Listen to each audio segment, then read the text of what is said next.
12ই ফেব্রুয়ারি নির্বাচনের পর থেকে আমাদের অন্তর্বর্তীকালীন সরকারের মূলত কাজ শেষ হয়ে গিয়েছে এবং তারপর তার কয়েকদিনের মধ্যে ওনারা ক্ষমতাও হস্তান্তর করে দিয়েছেন নবনির্বাচিত বিএনপির কাছে।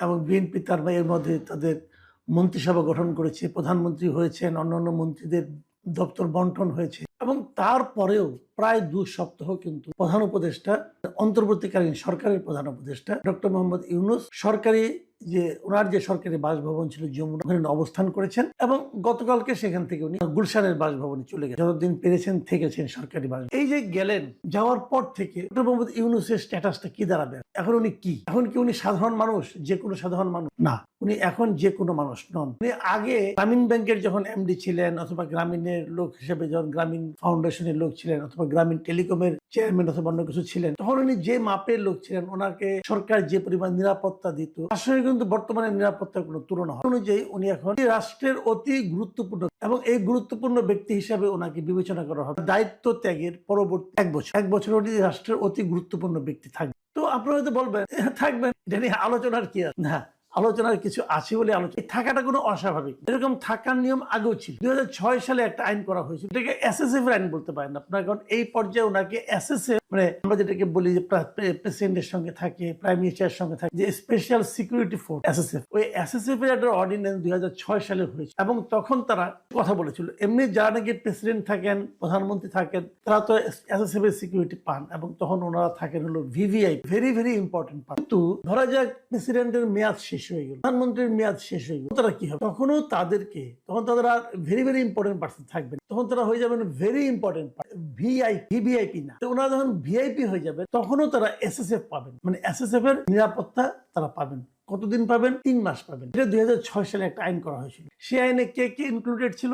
সেই আইনে ইনক্লুডেড ছিল রাষ্ট্রপতি, প্রধানমন্ত্রী এবং তখন কিন্তু তত্ত্বাবধায়ক সরকারের ব্যাপারটা তখনও ছিল 2006 সালে, এবং তত্ত্বাবধায়ক সরকারের যিনি প্রধান উপদেষ্টা হবেন, এই 3 জন তার যে সরকারি দায়িত্ব, যে পদ, সেই পদের কাজ শেষ হয়ে যাওয়ার পরেও পরবর্তী 3 মাস তারা ভেরি ইম্পর্টেন্ট পার্সন হিসাবে, মানে অতি গুরুত্বপূর্ণ ব্যক্তি হিসাবে সরকারের কাছে বিবেচিত হবে, রাষ্ট্রের কাছে বিবেচিত হবে। রাষ্ট্র এদেরকে পরবর্তী 3 মাস এসএসএফ সহ এবং অন্যান্য নিরাপত্তা সুযোগ সুবিধা দেবে। আরো একজনকে দেবে। সেই জনটা হলো যে জাতীয় সংসদে তিনি বিরোধী দলের নেতা হবে। সেই বিরোধী দলের নেতা যখন নাকি নতুন তত্ত্বাবধায়ক সরকার দায়িত্ব গ্রহণ করবে, যেদিন থেকে নতুন তত্ত্বাবধায়ক সরকার দায়িত্ব গ্রহণ করবে, সেই দিন থেকে, তখন তার সংসদ থাকবে না, সেই দিন থেকে পরবর্তী 3 মাস পর্যন্ত ওই বিরোধী দলের নেতা যিনি থাকবেন, তিনিও ভেরি ইম্পর্টেন্ট পার্সন হিসাবে, মানে অতি গুরুত্বপূর্ণ ব্যক্তি হিসাবে রাষ্ট্রের কাছে বিবেচিত হবেন এবং রাষ্ট্র তাদেরকে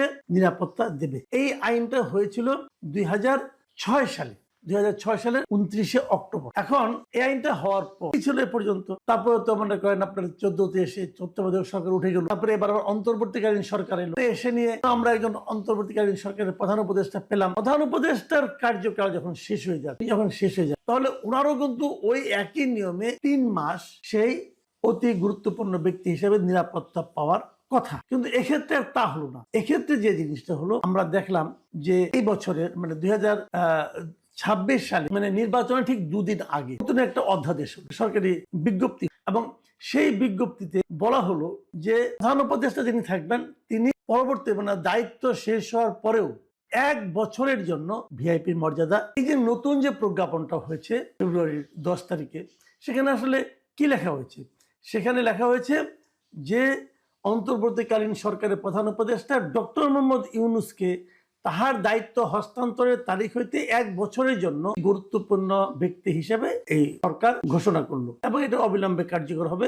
রাষ্ট্রপতির আদেশ ক্রমে মোহাম্মদ সাইফুল্লাহ পান্না এটা কে করলো? রাষ্ট্রপতি করলো, দিল রাষ্ট্রপতি। হয়তো প্রশ্ন করবেন যে দিন কয়েক আগে রাষ্ট্রপতি তো মানে খুব দুঃখ করে একটা ইন্টারভিউ বললেন যে তাকে কিভাবে ডক্টর ইউনূস পদে পদে অপমান করেছে, তিনি বলেছেন। তো তার মানে রাষ্ট্রপতির সঙ্গে ডক্টর ইউনূসের সম্পর্ক মোটেই ভালো ছিল না, তারপরেও রাষ্ট্রপতি এই ধরনের একটা আদেশ দিল, তার জন্য এত ভালো কিছু করলো। সেটা আসলে এরকম না কেন আমি বলি, বাংলাদেশের সবকিছুই রাষ্ট্রপতির আদেশ ক্রমে হয়। আমার তো মাঝে মাঝে মনে হয় যদি রাষ্ট্রপতিকে কোনো কারণে সরে যেতে হয়, তখন হয়তো বলা হবে রাষ্ট্রপতির আদেশ ক্রমে ওনাকে সরিয়ে দেওয়া হলো। এটা একটা ফেজ মাত্র, এটা একটা মানে বলা হয়ে থাকে। আসলে হয়তো অনেক কিছু রাষ্ট্রপতি জানেনও না। এই যে রাষ্ট্রপতির ওখান থেকে যে আপনার রাষ্ট্রপতির অভিযোগ করেছে যে ওনার ওখান থেকে যে মিডিয়া এই যে ইটা সেলটা ছিল ওটা সরিয়ে নেওয়া হয়েছে, আদেশে নেওয়া হয়ে থাকে বলা হবে ওখানেও রাষ্ট্রপতির আদেশ। রাষ্ট্রপতি অনেক কিছু জানেন না, কিন্তু ওনার আদেশক্রমে সবকিছু হয়। এবং বাংলাদেশের সংবিধান অনেকটা এরকমই, যে রাষ্ট্রপতি যা কিছু করে মন্ত্রী পরামর্শক্রমে করে।